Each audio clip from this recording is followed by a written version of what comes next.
One we've been closely following for years.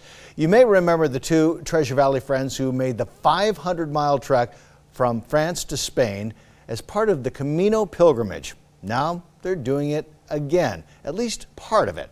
6 on Your Side's McKenna King is live in studio and tells us how they're helping others make the trek as well.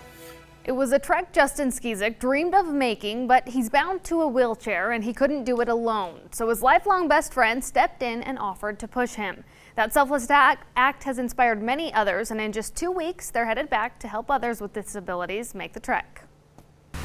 Learned about this ancient pilgrimage through northern Spain, and I just knew it was something I wanted to do. The question was how. Justin Skizik suffers from a progressive neuromuscular disease he developed following a car accident when he was 16. It's a disease that binds him to a wheelchair. So I reached out to Patrick and I said, hey man, do you want to go across 500 miles of northern Spain with me? And he said, yeah, I'll push you. So they started the Camino de Santiago pilgrimage in France, and Patrick pushed Justin through 3 mountain ranges and varying terrain. And like any of the thousands of pilgrims before them, they needed some help along the way. We were literally at the mercy of who we met, but we never ask for help. And once they finally finished the 500-mile trek, people worldwide reached out, wanting to do the same. We figured out how to make it.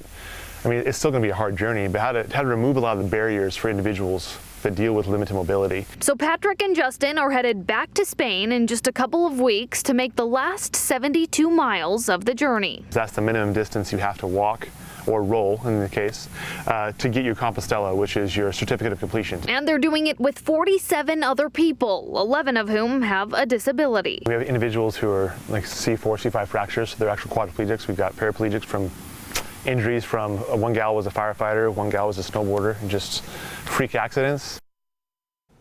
And since their 2014 pilgrimage, Justin and Patrick have released a movie. You've covered this as well. Oh, yeah. 2 books, the second of which was just released, and they'll be doing book signing at Barnes & Noble on Milwaukee Street in Boise. So I have to ask you, just spoke to them this afternoon. I know both of them are very, very focused and committed to this. Will they ever do the 500-mile trek again? No. So they said they were a little naive going into that. 500 miles, it's a long trek. Oh, yeah. So instead, they're going to stick with the 72 that they're doing as Patrick pushes Justin in the wheelchair. But Patrick said he'd love to do it again with his wife someday. Well, inspiring story. Thank